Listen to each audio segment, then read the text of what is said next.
C'est parti pour ce deuxième numéro des carnets de femmes pour notre grand thème, la femme et la vie conjugale. Dans notre deuxième série, la gestion du conflit conjugaux avec notre invitée, Maman Mami Moulanga, avec elle sur ces beaux plateaux. Bonjour Maman Mami. Bonjour Maman Nadia. Et bienvenue dans ces beaux plateaux des arc-en-ciel et merci d'accepter notre invitation. Merci beaucoup. Voilà, merci. Avant de commencer notre deuxième rubrique, nous allons partir avec notre première rubrique. Nous allons aussi écouter, entendre ce qui a été les propos de nos téléspectateurs de partout. Dans notre toute première rubrique, c'est parti, on revient tout juste après.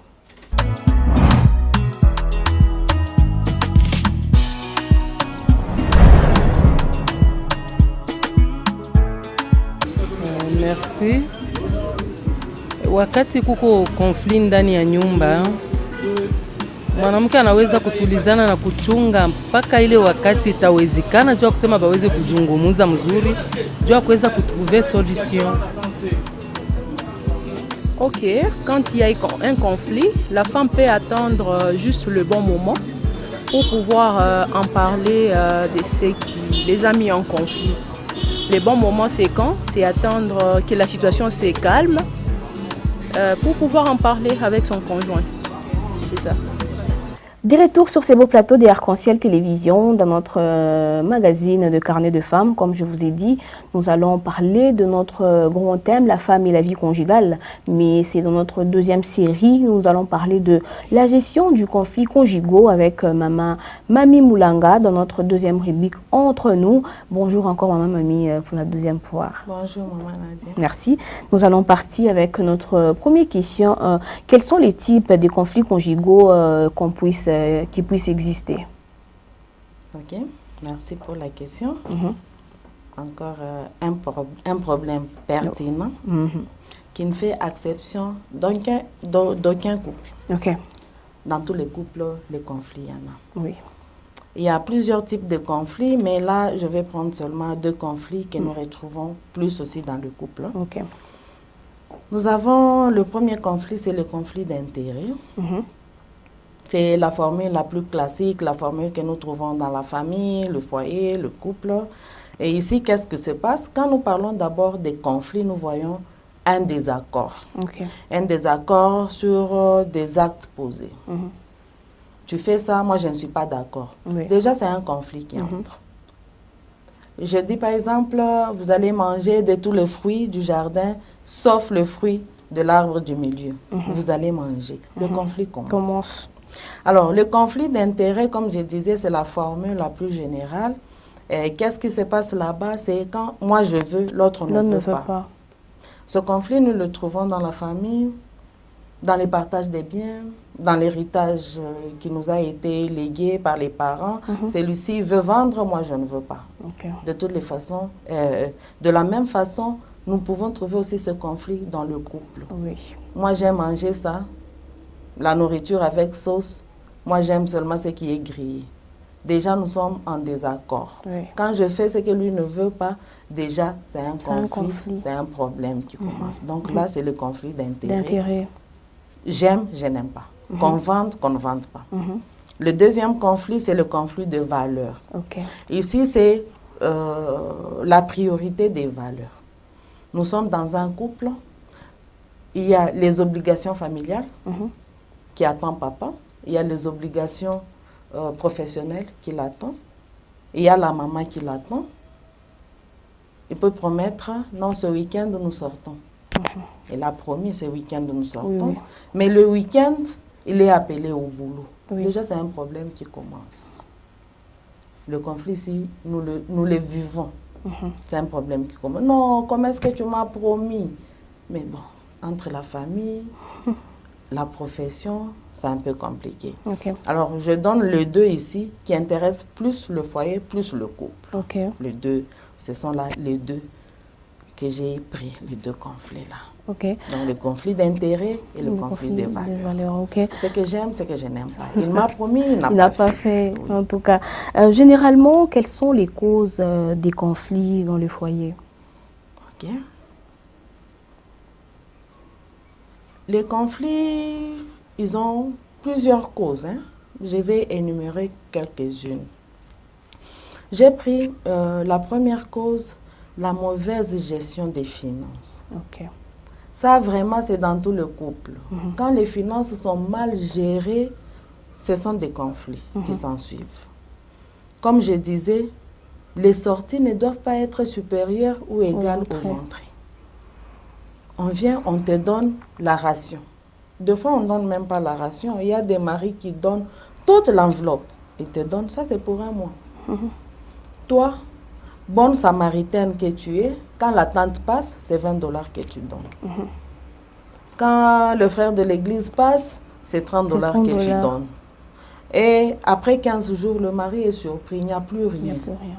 Ça, vraiment, on ne va pas te jeter les fleurs. Là, ce sont des conflits qui commencent. Nous devons vraiment savoir bien gérer.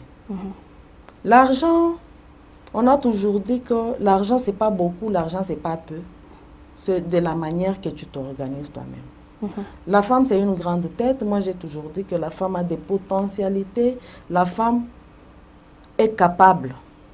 Puisque quand nous regardons nos mamans qui sont en train, il y a même des mamans qui n'ont jamais étudié la comptabilité. Mais elles font la comptabilité tous les jours. Donc, avec ce que tu as, tu peux planifier et nouer les deux bouts du mois. Tu n'es pas obligé seulement d'aller acheter les aliments chers, mais tu peux aller acheter les aliments qui construisent l'organisme, mais à moindre coût. Comme je disais, tu n'es pas obligé de dépenser chaque fois que tu as une fête. Tu n'es pas obligé d'acheter tout ce que tu vois, tout ce qui passe là, tu vois. Tu n'es pas obligé de le faire. Mais aussi, sur ce point ici, je demanderais au papa d'être aussi transparent. Puisque si je ne sais pas ce que tu touches, je n'ai jamais vu ton bulletin de paie. Bon, je vais me permettre de tout. Peut-être c'est dans tes copes que tu as eu quelque chose, tu m'as acheté un super wax. Et puis après, tu as encore eu quelque chose là, tu as fait une affaire, bon, tu as acheté un terrain. Mais si toi, tu ne me dis pas la vérité, je ne connais pas ce que tu touches. Bon, moi aussi, je vais me permettre. Moi aussi, je vois quelque chose, puisque hier, tu m'as acheté un super wax. Je prends aussi les chaussures. Les chaussures de 200 $, je mets. Donc, c'est un peu ça. Donc, il faut bien gérer les finances et être transparent dans les finances. Ici, je vais épingler même un point, même pour les mamans. Nous devons être transparentes. De la même façon que la Bible dit, l'homme quittera et s'attachera, les deux deviendront une seule chair. Ce n'est pas seulement sur le lit, c'est dans tout, même dans nos projets. Il y a des mamans, tu épargnes, tu es en train d'épargner, mais il faut que l'homme sache que tu as quelque chose, tu mets de côté. Puisque là, ça dépend d'un homme à un autre. Ça peut toujours te causer des problèmes. Tu viens, tu dis, non chérie, tu vois, j'ai épargné, maintenant j'ai 10 000 $. Non, 10 000 $. Tout ce temps ici, toi, tu as 10 000 $. Et ça devient des problèmes. Donc, la cause, mauvaise gestion des finances. Nous devons apprendre à gérer les finances. Il y a des gens avant nous qui ont réussi. Ce sont des modèles. Nous devons toujours demander conseil. La deuxième cause, c'est manque de communication. Dans les couples, quand il n'y a pas de communication, même si le Saint-Esprit est là, vous finirez par les conflits. Il faut toujours parler. Quand tu as un problème, il faut parler.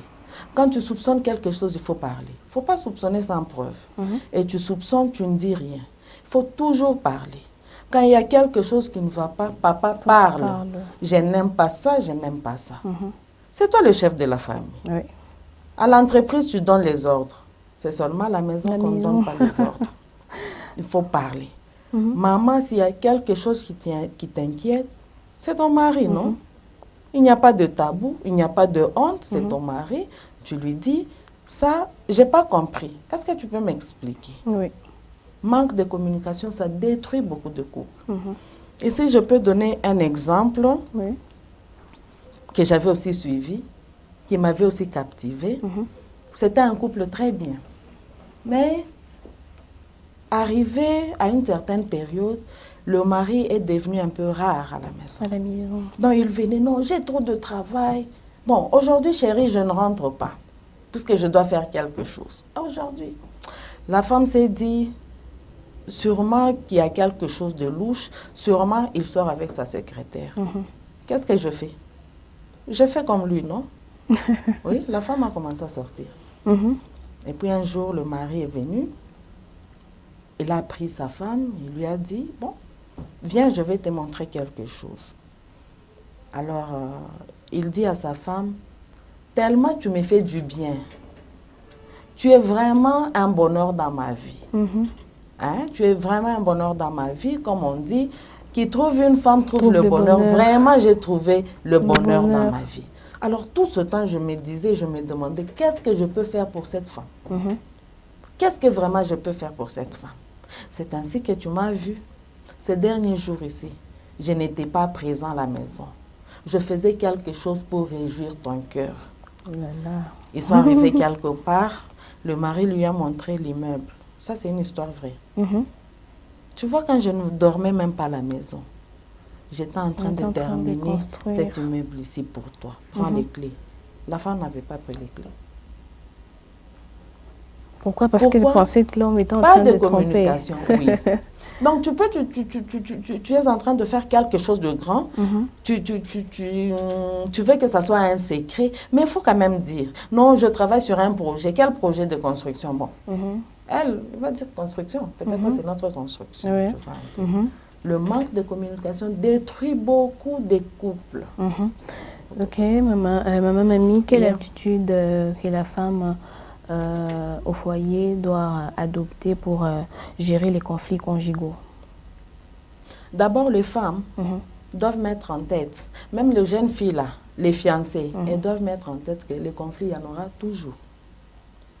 Ceux-là qui ont fait 30 ans, 40 ans, 50 ans, c'est puisqu'ils ont su gérer ces conflits.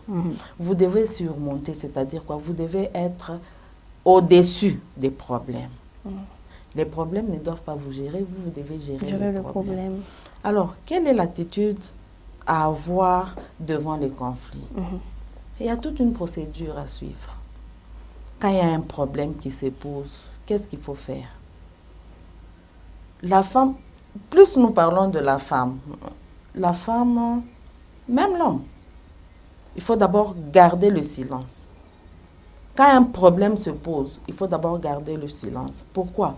Puisque quand il y a un problème, quand le problème se pose, les gens sont... les tensions sont hautes. Les tensions sont hautes. Il faut d'abord garder le silence pour que les tensions baissent. Après, il faut parler, communiquer. Et il y a eu ça. Qu'est-ce qui s'est passé?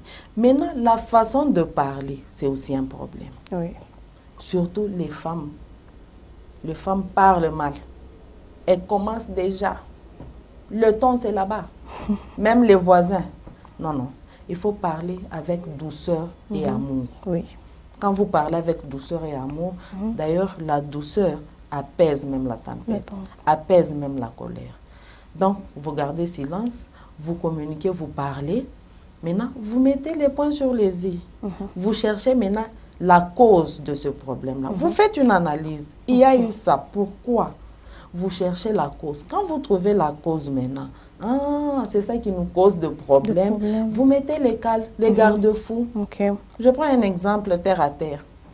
Le thé. Chaque jour le matin, vous avez des problèmes puisque le mari part sans déjeuner. Pourquoi? Puisque toi, tu te réveilles vraiment tard, en retard. Qu'est-ce qu'il faut faire? Laisse l'eau dans le thermos, chaud. Mets tout sur la table. Là, tu as mis le décal. Donc, si tu commences, tu dis que tu sais que moi, j'ai des problèmes pour me réveiller tôt à 5 heures. Moi, c'est compliqué. Ou je me réveille, mais pour allumer le feu, c'est compliqué. C'est compliqué. Laisse l'eau chaude dans les thermos. Tu apprêtes tout le soir. Les habits du mari, tu apprêtes tout le soir. Les chaussettes, tout, tu apprêtes le soir. Ok. Maman Mamie, quel est le rôle que la femme devra jouer pour maintenir la stabilité de son foyer? La femme, en fait, la stabilité dépend plus de la femme. Ça dépend du comportement et du caractère de la femme. La femme doit avoir un caractère un caractère qui unifie les gens. Et pour avoir ce caractère qui unifie les gens, la femme doit travailler plus sur la douceur. D'ailleurs, ici, je peux même évoquer un exemple dans la Bible. Abigail, la femme de Nabal. Nabal, c'était un fou, il s'est comporté comme un fou. David avait besoin de quelque chose, mais Nabal, tellement il avait renvoyé ces gens-là, David a dit, je viens pour exterminer, donc tuer. Et la femme a appris ça, une femme sage. La femme qui a su mettre sa douceur pour que cette douceur-là puisse apaiser les choses, puisse apaiser la tempête. La femme est allée vers David. Non, je sais que mon mari, c'est comme ça qu'il est. Mais, please, pardon. Je sais qu'il a mal répondu, mais pardon. C'est comme ça que la femme doit être. Quand il y a un problème dans la famille, quand il y a un problème dans l'entourage, la femme, son rôle, c'est d'apaiser la tempête. C'est ça, d'apaiser la tempête. De calmer les nerfs. Et de les calmer avec amour, avec tendresse, avec douceur. C'est ça. En cas de conflit conjugal, quelle est la voie appropriée des résolutions des conflits? Comme je disais, la voie appropriée pour résoudre un conflit, c'est faire une analyse. Vous analysez, vous vous mettez ensemble, vous parlez. Il y a eu ça. Pourquoi? Vous analysez, vous trouvez la cause, vous corrigez et vous partez sur de bonnes bases. C'est ça. L'analyse est très importante. Est-ce que quand il y a un conflit ou un conflit persiste dans un mariage, vous êtes obligé de faire appel aux parents ou aux amis? Sur ce point, il faut faire très attention. Il faut faire très attention. Grandir dans le couple, c'est affronter des problèmes. Vous affrontez des problèmes, vous résolvez des problèmes et vous montez des niveaux. De la même façon, quand nous sommes à l'école, il y a toujours une évaluation, il y a toujours un test pour passer d'un niveau à un autre. Résolvez d'abord vos problèmes vous-même.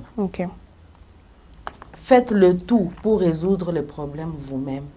Et puis, le grand problème, c'est quoi? C'est d'enfermer les problèmes en nous. Quand on ne parle pas, le mari rentre, les habits ne sont pas propres. Au lieu de parler, il ne parle pas. Donc, il encaisse. Et le jour qu'il va exploser, il explose puisqu'il a beaucoup encaissé. Donc, quand vous avez des problèmes, faites le tout, résolvez vous-même. Seulement quand vous allez vous rendre compte que maintenant là, on ne sait plus se supporter, vous pouvez faire appel aux parents. Mais que ce soit des cas rares. Pourquoi? Puisque un jour, vous êtes aussi appelé à être parent. Si vous n'avez pas su gérer vos problèmes vous-même, comment est-ce que vous allez gérer ou donner des conseils aux filleuls? Donc, pour les parents, ça doit être des choses très rares. Pas le matin, le parent, on m'a tapé. Si on t'a tapé là, est-ce que tu es morte? Non. La gifle n'a jamais tué quelqu'un? Jamais. Non, on m'a insulté. Bon, la personne aussi qui insulte. Il ne faut pas insulter. La femme, c'est à moitié. Tu l'insultes, pourquoi? Ou la femme qui parle en mal de son mari. Tu parles en mal de ton mari, tu dis du n'importe quoi. Ça, c'est quel type de mari? Mais c'est celui-là qui t'a donné de la valeur. Donc, faites d'abord de votre mieux pour résoudre vos problèmes. Donc, ce sont des cas très rares. Je ne dis pas qu'il ne faut jamais aller, mais des cas très rares qui vous dépassent à votre niveau, vous ne savez plus rien faire. Mais ce que je conseillerais, n'allez pas aux parents. Parce que les parents ont toujours un parti pris. Moi, je serai toujours pour ma fille. Je serai toujours pour mon fils. Oui, il faut aller chez les parents qui sont neutres plutôt. En tout cas, merci beaucoup, Maman Mamie, pour d'avoir accepté notre invitation. Ok, je vous remercie aussi. Je suis très ravie. En tout cas. Je pense qu'à la prochaine, on se reverra encore. En tout cas, merci beaucoup. C'est la fin de ces carnets de femmes qui a tourné autour de la gestion du conflit conjugaux pour notre grande thématique, la femme et la vie conjugale. Suivez-nous aussi sur nos plateformes Arc-en-Ciel, RTV. Merci de nous rester fidèles et bye bye, à la prochaine.